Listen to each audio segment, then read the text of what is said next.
you represent District 5. This is your second term now, and we're going to start with the basics. You chose this location, Portal Park. Just tell me why. Well, primarily because it's one of our parks. I care deeply about our parks. But since being reelected in April, I started hearing, this was new into my district. This part of the city was redistricted into District 5. And it's the first place I started knocking doors, the first part of the district that I really wanted to get to know because it hadn't been a part of my district. And I had started hearing from people, my constituents then, about Flanagan and Portal and this pool, which I used to bring my kids to, which has been closed for quite some time. And then there's also Danville Park in this whole neighborhood. And there's a lot of deferred maintenance in our parks system, and we are millions and millions of dollars behind in that area. And that being said, this part of the city deserves to be tended to just like every other part of the city. And I wanted to be responsive to those constituents who are very concerned about the dilapidation of the building behind me, about not having a pool, what's going to happen, and just generally the characteristic of our parks right now. Of course, tackling the budget shortfall. Why do parks matter so much? Talking to the people of this town, why are parks a priority in your eyes? Yeah. Well, I think first and foremost, one, it's a mandate in the city charter that parks and recreation and cultural services is a part of the responsibility of the general fund and of city services. So first of all, it's our responsibility. But maybe even more importantly, our city was founded by General Palmer, who was really all about the parks. And he had a vision for an emerald necklace around the center of downtown, which is now a tiny, tiny part of a 200 square mile city. But nonetheless, the beauty of where we live is why I think the majority of people choose to live here. And being outdoors in places where you can play and have fun and have a healthy lifestyle is just quintessential. So it matters to me. I think it matters to everybody. You mentioned new area with the redistricting. Looking at term 1 to term 2, you've got new parts of the city under your belt. I do. What have you taken away from term 1 that a lot of it, I'll be honest, talking to a lot of elected leaders, you're learning. You're learning in the first, whether it's the first few months, years, or even that whole term. What did you take away from that first term, and are you going to do anything different compared to that first term? Yeah. I appreciate that question, Tony. I'm always learning. I'm still learning. I feel like it took me 2.5, 3 years to really sort of feel like I knew what I was doing. And while now I have a pretty good handle, I'm always learning more things about governance, about our city. It never ends. But what has changed, I think, it's really, now it's my second and final term. I won't be running again. It's taking that knowledge and really, trying to hone in on a few things that I can have an impact on, and continuing. One thing I'm not going to change is continuing to listen, ask questions, listen to my constituents, ask questions, and follow up with people. What were some of the biggest impacts in your eyes that you had on the city in your first term? I think the thing I'm probably the most proud of is the kind of putting to rest for final, after over 20 years, the threat of the extension of Constitution Avenue from east all the way to I-25. And I'm very proud. I think that was a very significant impact in legislation when I was on council in my first term, really helping to gather neighbors, to listen to their concerns, and to ultimately, fundamentally make that decision as a full council that extension will never happen. That would be probably the biggest thing. I think, some of the other things are, the completion of the senior center that we just did the ribbon cutting for. A lot to thank Mayor Suthers for that, and the former administration for finding the dollars to help make that community center possible for a very important part of our population. That's been significant. I can't take a lot of personal responsibility for that, except that it's in my district and really supporting the accomplishment of that. I think some other things would be some cool things that happened with Pet City, and that was in my very first year. And now, and I won't go into it now, but happy to later talk with you about some of the positive things that I think have happened with that store, and advancing better treatment of dogs who are being used to give us puppies. And then the Citadel. And Amara, actually, and that annexation failing. So those are a few of the things. And I just want to recap, so that tied to the pet shops, you were working with essentially an animal rights group, correct, and the pet shop, and worked together with them? Exactly. To make sure, perfect. I do recall. There's a great story there. It's a separate story, but there is a really terrific story in that. After this interview, I may bug you a bit more on that, if Okay. that's okay. Yeah. But, so going back to, I mentioned this earlier, water rights, our forum. You said that was the most important thing to this city is securing water in the right way, talking about all this growth. What have you done, or what are you planning on doing, if anything, when it comes to making sure those water rights are handled properly? It is the most important thing because water is ultimately the most important resource we have for living, and we can't live for more than 3 days without water. And so we live in the arid west. We get we get 50% if you include reused. 70% of our water comes from the Colorado River, which is a stressed river system and serves 7 states plus Mexico and tribes. And so how we use that water and how we plan to have water for what is ultimately the carrying capacity of this region. How much of a renewable resource in water can we use? And it's a bigger topic because of a lot of our water in the county comes from aquifers, which is non-renewable. So it's a very complex long-term challenge, and I believe that we are asking the right questions. I think the decision on Amara and actually the whole Carmen line decision speaks to what is the most responsible and sustainable way for us to stay vibrant and healthy as a city and ensure that we have enough water for the future. Stay on the topic sort of with water utilities. You know, your role in city council, you're sitting on that board. It's complex. A lot of folks don't understand it's a nonprofit too. A lot of our viewer questions when we're talking about meeting with these council members, it surrounds utilities, about keeping those prices down because they're already hurting. What's your message to your constituents in the whole city when it comes to how Colorado Springs Utilities operates and how you vote when it comes to increasing those rates? Yeah. So Colorado Springs Utilities is an enterprise of the city. It is a publicly owned utilities. Your city council also serves as the board of directors for the Colorado Springs Utilities. When we are at utilities, we put on a different hat. We are members of a board whose primary responsibility is the fiduciary nature of that, the healthiness of that utility, so that it be fiscally sound and that we are providing reliable resources, energy, gas, electric, water, wastewater for all of its community owners. And that requires a whole different hat to wear and a set of questions to ask. I'm really grateful that we have the model that we do. I know there have been lots of conversations about should we be both. There are upsides and downsides to every model, to be sure. But the reality is when we come to vote on that at City Council, we do need to take into consideration the cost and the rates, the actual, are they affordable? And we have to ensure that we are putting the resources into the reliability of our system and maintaining our system, and also building a system that will provide the energy and water we need to have a thriving economy. So those are things that all have balance required, and there's tensions in those things.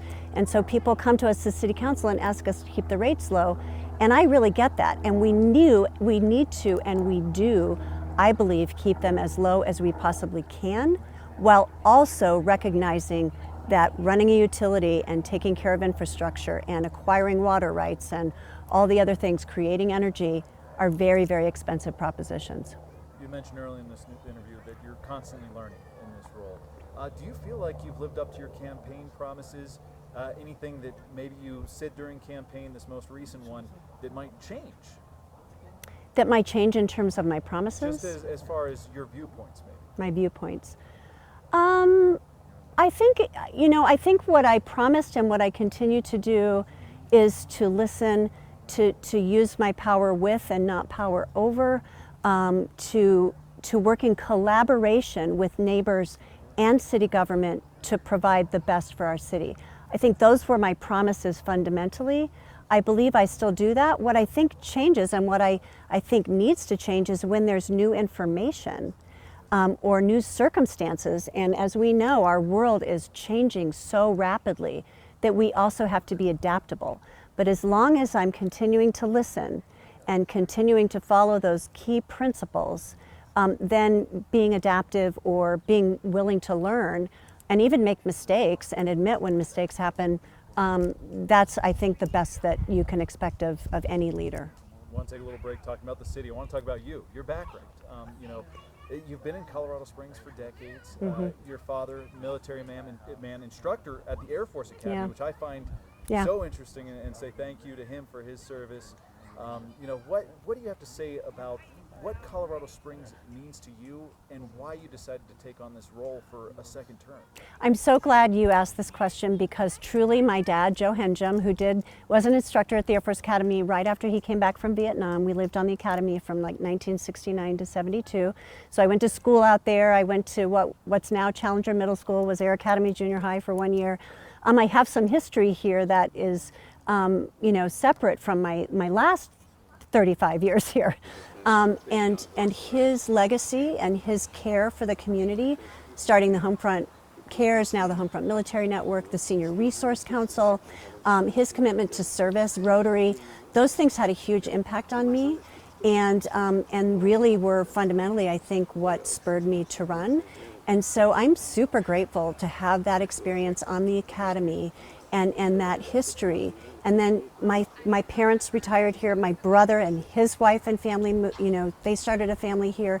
And my husband and I, we have made this our home, as have so many people who've served in the military. And it's understandable when you look around at how beautiful it is. A lot of elected officials will say that, this is home to me. You literally you can back that up. Your whole family is here. I can back it up. I love that. I can't be biased, but I can say as a Colorado native myself, I love that, you really are a part of this community. You mentioned on your campaign website, no social media. You've got a newsletter that people can sign up for. I signed up for that today. Yeah. What's the reasoning for that? Well, one, honestly, partly is time. I'm busy learning and doing the work, and to spend time on creating social media posts it's time consuming. I also find often that social media just becomes echo chambers and people yelling at each other, and it's just not how I'm interested in communicating with people. I'd much rather have a conversation with people. If people sign up for my newsletter, they can stay in touch and see what I'm thinking, and people can reach out to me, and almost always when I answer an email, I will say, and I'm happy to meet with you and talk with you, because a conversation and a face-to-face interaction, whether it's something we agree about or not, or learning, is just, I think, so much better. And you lose that in social media. So it has a place. It's not unimportant, but I have to prioritize where I spend my time and energy. As we've been doing these one-on-ones, I keep hearing the same thing from a lot of folks. They don't even know who their council member is. Yeah. I've heard that from more than 24 people. I've helped them figure that out. What's your message to the whole city about taking that effort to connect with you? Well, look, when I was raising my children, I didn't spend a lot of time understanding and learning what was happening with my city council and local government. I think we have seasons in our life where it's hard to pay attention to everything. I think, knowing where the city website is, being able to go and ask a question, get the phone number of your city council member or the email, find out who they are. It is pretty easy to find out if you know how. I mean, like 1,000 things come to mind, and we have tours with school children, and I've gone out to Boy Scout troops, and it's just like, you have to ask. We can reach out, but if your eyes aren't open or your ears aren't open to learning, it's harder to reach people. So it's a mutual thing, right? We need to be accessible and reach out. And on some level, I think we have a civic responsibility to at least have an awareness of, if I need to know how to do something, I can figure out how to go find out. You're doing so much more than just being a council member. Board president of KOAA, is that correct? I was. I mean, that was a number of years ago. It's a nonprofit organization that I feel profoundly loyal to, and they do incredible work with children who have been abused at home, and helping to find either getting them placed back in their home or finding permanent homes for them. great organization. What do you have to say about your volunteer efforts? You seem so connected to this community. What do you have to say about that and why it's so important to step outside your comfort zone to help the community? Yeah, I mean, I just think you get so much from giving. I think most people I meet, they want to help.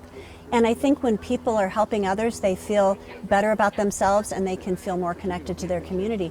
CASA is one example, but there are so many ways and this is even accelerated. I think our city government does such an incredible job of partnering with nonprofits. Homeward Pikes Peak, Mark Rayner Stables. I've helped facilitate some meetings with the Mark Rayner Stables, who does therapeutic riding, and they're now a part of our parks system and programming. And I'm looking at my notes because I had a feeling this was going to come. The Colorado Springs Read, the Pikes Peak Library, the Trails and Open Space Coalition, Pike Ride, Brink Literacy Program. I mean, that's just scratching the surface of ways that nonprofits, Safe Passage, partners with our police department to provide cohesive and uninterrupted service to children who have been sexually abused. I mean, there's so many great things happening in this community. And honestly, serving on city council, yep, it's a position of service, but there are people in every square inch of this city serving on nonprofits like this and helping people in need. It's fantastic. I want to go back to our forum, talking about the unhoused population. You had pointed to 3 strategies. You mentioned outreach, shelter, prevention. Mm-hmm. What are you doing right now and into the future to execute those 3 strategies? So outreach, we have the Homeless Outreach Program, which is a part of our fire department. That's the city. There are many other organizations. I mentioned Homeward Pikes Peak. They do a lot of outreach as well. And they are working right now. They're just starting a partnership with the Downtown Partnership on a Clean and Safe program, and that is outreaching. So outreach is really important to help connect people to services and find what do you need right now, be it mental health, sorry about my hair, be it mental health or substance abuse services or housing, whatever it might be. So outreach, remind me of my 2 others. The other 2, so you got outreach, shelter, and prevention. Shelter. So shelter is really critical right now. We are facing, upcoming this winter, we are preparing for a shortage of shelter beds. And this is really being able to house people in a safe and warm place, especially when it's cold. And right now we are projecting that we don't have enough shelter beds. You may have heard Salvation Army is having to shut down some of their program for families. The Rescue Mission will say they don't have enough beds for the population we have. The mayor recently brought together both in separate meetings the providers of sheltering to learn more about collectively what are you all experiencing. That had never happened before, so they're getting together to find out what can we do together as shelter providers, and then with the philanthropic community to say where can we have the most impact with our dollars, philanthropic dollars, to support sheltering. Sheltering is essential because people need to be safe and they need to be warm so that they can connect to those other services. So that's sheltering. And then prevention, that's the big picture, right? Like, how do we have enough housing? And how do we know when somebody's at risk of being evicted? Our 4th Judicial Court has a program that they're going to be losing funding for in a year from now that helps identify people who are losing potentially going to lose their home and be out on the street and help connect them with services. And then jobs. I mean, it's like the whole upstream causes of homelessness. We need to be working on all those. So it's a very, very complex challenge, and those are 3 of the, I think, 6 or 7 strategies to dealing with homelessness. Anything, a positive story in District 5? It can be general, it can be specific, something you want to highlight about your district that maybe hasn't gotten any media attention, whether it's an individual or an organization? Well, if I could, I'm going to give you 2 answers to this one. One is very specific, a constituent in the Old North End who a number of years ago started a nonprofit associated with the Old North End neighborhood. And it's about planting trees and raising money to plant trees. So we have city forestry. We are surrounded right now by some beautiful trees in our city, but as a forestry department, honestly, probably underfunded. And this person, her name don't know if I can say it on air. Yeah, I mean, unless I think it's she'll be public. fine with it. I'm sure I could look her up online. Siri too. Everett, I'd be happy to connect you with her. She started the Woodlands Project, and that has expanded beyond her neighborhood and District 5, and she is now working in partnership with City Forestry in the city of Colorado Springs to raise money outside of city funds, so these are not taxpayer funds, and plant trees at that new affordable housing that just was set up. You guys just did a story on it. Close to Memorial Park, that one? Yes. Yeah, I know which one and you're they talking restored about. an old school and planting Yes. food trees, so fruit trees and other trees that they will be able to eat from. And then she did the same for Food to Power. And she is just like finding where do we need trees and how can we work with forestry to tend and take care of those trees. She's an amazing person, and that's just one example of really awesome humans that are doing great things in our city.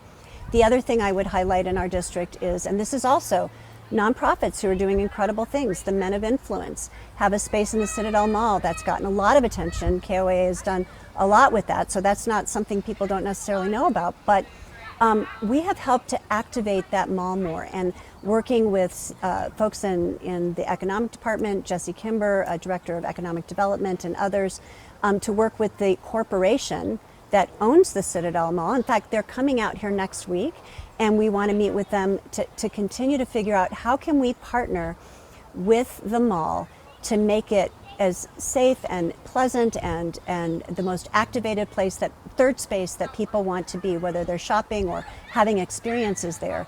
So I'm really, really proud of that work.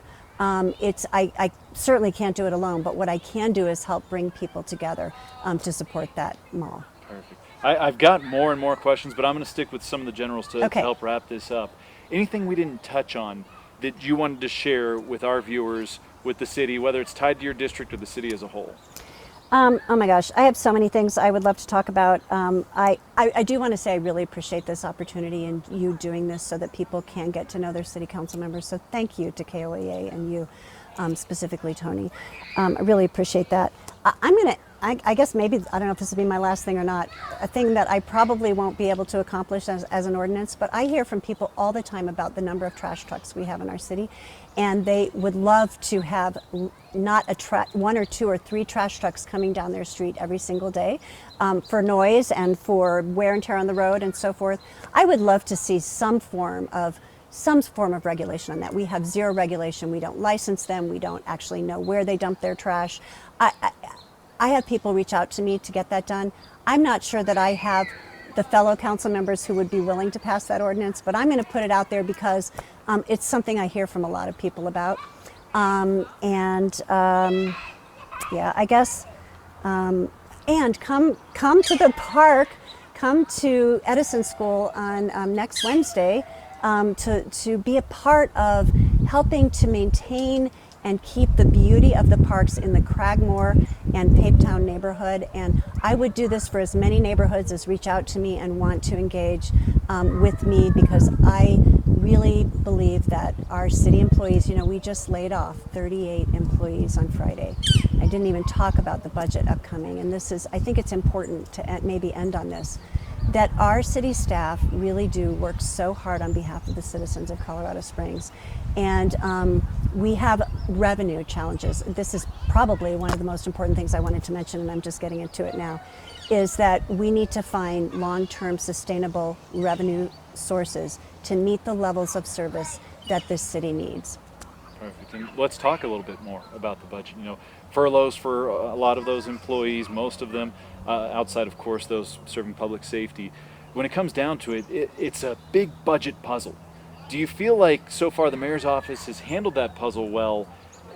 What is city council doing to help tackle that? Because it is, so much of it is on the budget process, but how can city council, how can you help with that? Well, we ultimately approve the budget, the appropriations in the budget, and so we are meeting on a very regular basis with the department heads, with the police chief, the fire chief, with the CFO, with parks, to talk about where we are needing to